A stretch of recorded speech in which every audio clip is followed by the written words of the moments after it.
Olá mais uma vez, que caminhada abençoada, hein? Caminhando com o pastor Paul e Erlândia. Então eles falaram o que significa ser missionário. Com o presbítero Emar apresentaram para nós a base bíblica da grande comissão. E hoje, fechando a conclusão, aquilo que muitos estão esperando, não é? A história deles, o testemunho deles. Já sabem que são missionários, obedecendo à grande comissão.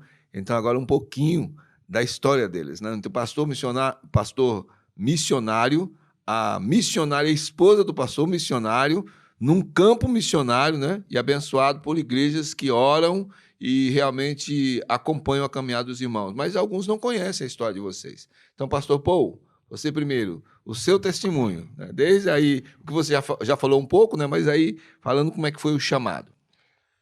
É, Pastor Eliseu, é um grande privilégio falar sobre o meu chamado, porque meu chamado, eu posso dizer que eu nasci numa família cristã, né? Porque tem várias pessoas que estão pensando que eu fui evangelizado para a Irlândia, ganhado e depois nós casamos. Não, eu nasci num lado cristão. Mas tudo isso não mostra que eu estava nesse chamado, né? Eu estava vivendo com a vida normal. Eu cantava na igreja, vou na igreja, assisto as coisas na igreja. Mas depois da igreja é outra vida. É como a vida como uma roupa, né? É uma roupa para ir na igreja, mas voltar na igreja é outra vida.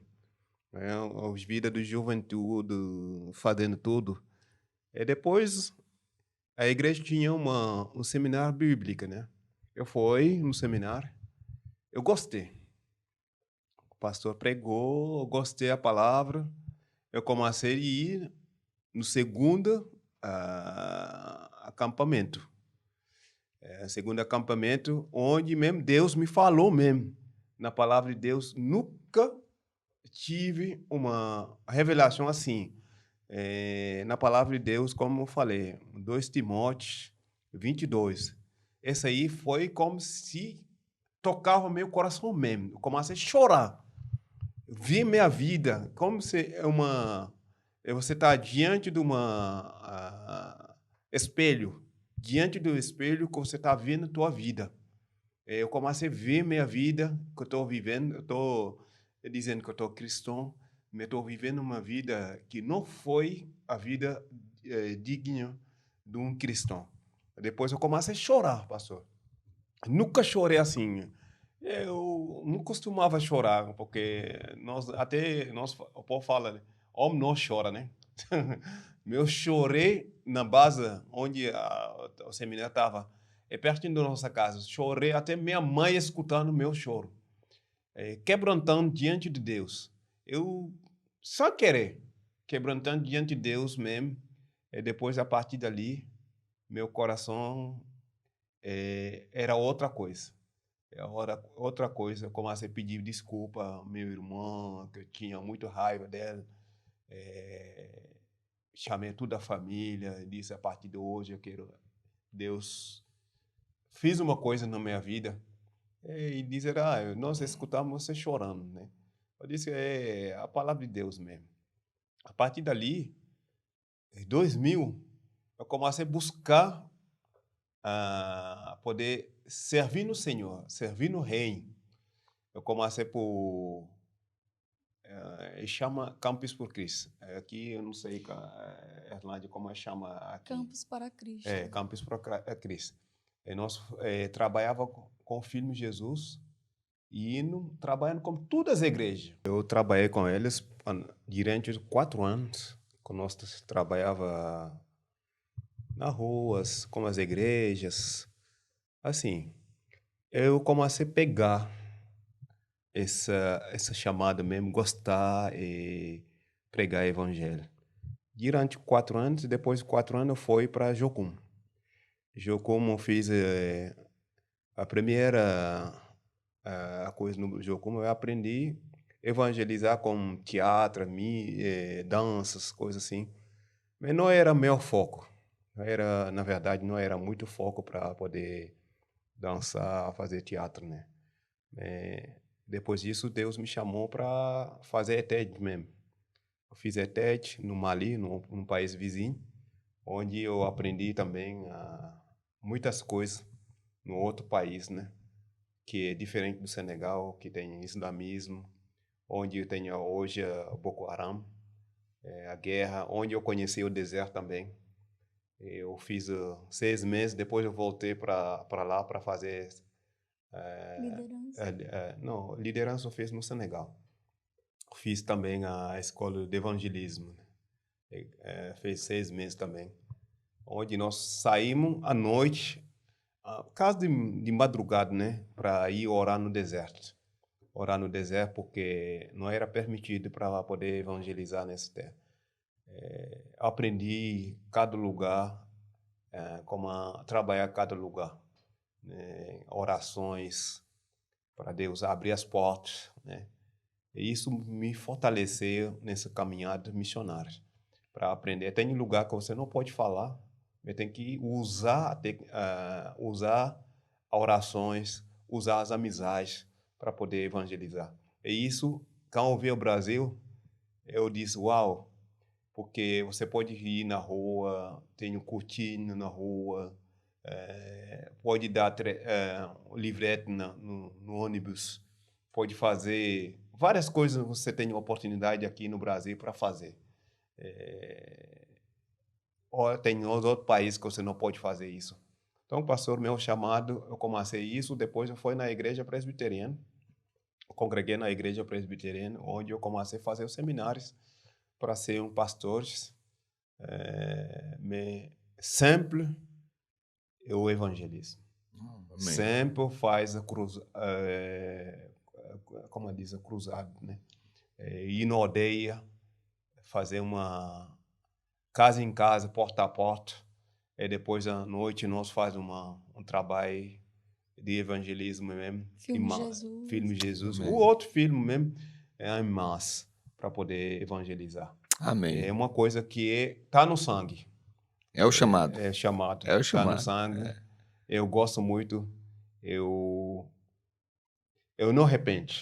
Amém. Eu não arrependo que tenho essa chama. Deus me chamou e eu estou trabalhando na obra, mesmo diante da doença, não me fez parar para poder falar de Jesus. Vem e segue-me. Esse é o chamado, né? E Erlândia, como é que foi com você? Pastor, eu tô aqui lembrando, né, que quando eu tinha, acho que uns 9 anos de idade, eu fui assistir um filme numa igreja próxima à minha casa, e era justamente filmes falando sobre missão, que anos depois, eu fui entender, né? Mas é interessante que Deus já estava ali, já sabia que eu ia ser missionária. Com 9 anos eu estava já assistindo o filme e que me impactou muito.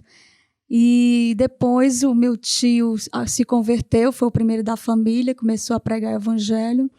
E eu comecei a conhecer o evangelho com 10 para 11 anos. Mas eu fui mesmo para a igreja decidida, foi com 17 anos. E quando eu me converti, meu pai, ele se ficou revoltado, ele queria me bater, proibir para ir para a igreja. Então, eu me dediquei muito à oração naquele tempo. E Deus começou a falar comigo sobre... Eu não sabia nem o que era missão, mas sobre compartilhar Jesus para outras pessoas. E uma vez eu fui numa igreja e escutei falar sobre a janela 10:40, que faz uma linha imaginária como uma janela, né? E pega 10:40 graus do globo terrestre, e ali é onde estava o cinturão de resistência, onde os povos são menos evangelizados, e também que eles... A maioria da população está ali. Os pobres, mais pobres do mundo estão ali. Então, eu disse para Deus, eis-me aqui, envia-me a mim. Então, aquilo dali começou a ferver no meu coração, mas eu comecei também a trabalhar com criança, evangelização com criança. Passei 10 anos para cumprir meu chamado. Mas eu comecei a orar a Deus também para uma direção, para onde eu deveria ir. E, enquanto isso, eu evangelizava nos carnavais, eu evangelizava nas favelas, eu evangelizava até nos baile funk, nas praças, eu evangelizava nos interiores do Ceará, uma cruzada que eu fazia parte. E eu era bem ativa mesmo. E quando o Senhor começou a me falar algo sobre ir para outra missão, foi quando eu vi na minha frente, quase dormindo, passando em letras garrafais, localidade norte. E logo depois a minha irmã veio e disse assim, olha, vai começar um curso em Belém do Pará. E aí eu entendi que era Deus me orientando. E eu disse, se for Deus, Deus vai prover tudo, porque eu não tenho nem um tostão para poder comprar passagem, fazer matrícula. E como as pessoas já me conheciam, eu sabia do meu chamado, então Deus tocou em pessoas simples, pessoas mesmo, e me davam dizendo que era por cafezinho, eu guardava e fui juntando, até que eu fiz a matrícula, paguei a viagem e deu para ficar 1 mês. Depois o Senhor proveu 6 meses em Jocum, em Belém do Pará, e ali foi assim... Foi muito impactante, porque eu vi muita coisa sobre o caráter de Deus. E lá eu conheci a Socorro Barbosa, mas antes da Socorro vim de Guiné-Bissau. Eu tive um sonho que uma pessoa me chamava para pegar uma criança numa maca e a gente colocava dentro de uma casa, de um casebre, e a criança era negra. E o casebre também é um lugar muito pobre. Outra coisa também que me impactou também foi, eu via uma pessoa saindo de um buraco e ela dizia assim, vamos ali fazer a obra de Deus. Eu disse, espera ainda que eu vou avisar meus pais. Ela dizia, eu tenho pressa. Eu disse, mas eu vou morrer se eu entrar nesse buraco. Ela disse, não, mas tem um irmão na frente, outro atrás. E quando eu vi, eu estava saindo num lugar muito pobre. Quando a Socorro chegou, eu tive o discernimento do sonho. Eu percebi que era ela que ia me chamar e que a obra era urgente. E que os irmãos eram os anjos do Senhor na frente. E que eu fiquei com medo de...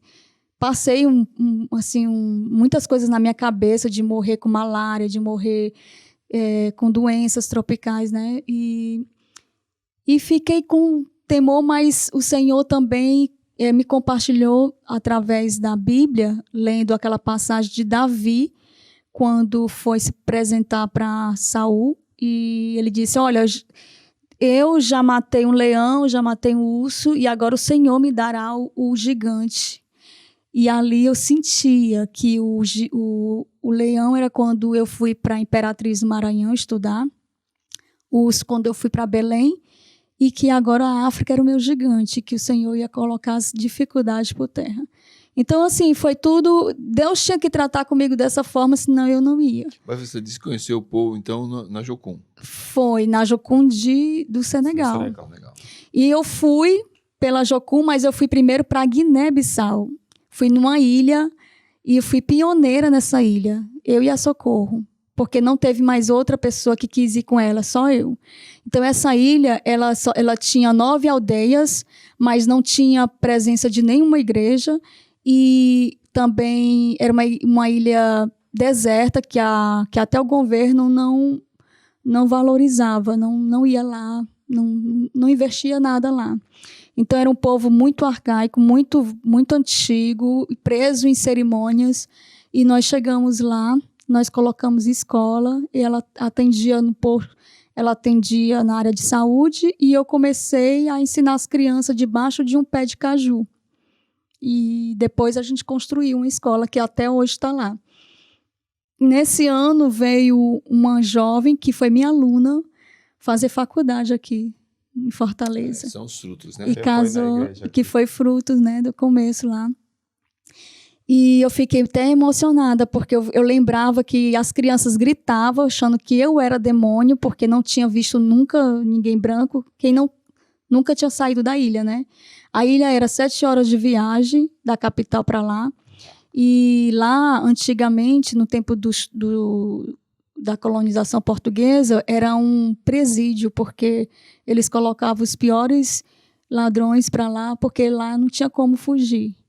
Então, eles fizeram lá uma prisão, né? Tinha restos de construções de portugueses ainda, né? Então, foi um lugar assim, que também me impactou muito. Assim, era um lugar que eu sabia que precisava mesmo de evangelização, porque 24 horas eles estavam envolvida em cerimônia, adorando o diabo, né? Louvava para o diabo e vivia para ele.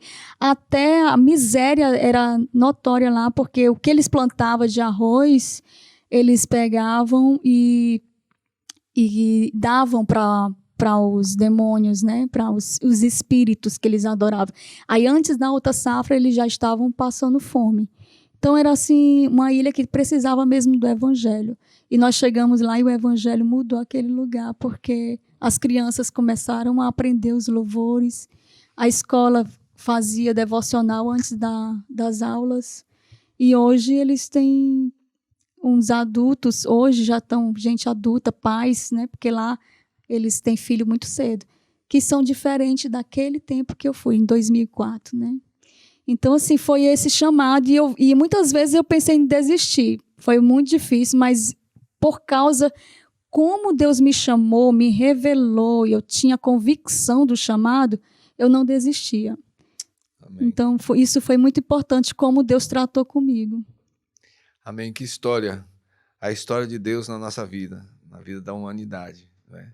Então, nessa caminhada do ir e pregai, nós vimos o que é ser um missionário. Os irmãos deixaram claro, ser missionário é ter deixado de ser campo missionário, não é isso? Quem converteu é missionário. Então, falar de Jesus, onde você está, e pode ser, então, que você vá para outros lugares, mas todo crente é um missionário, né?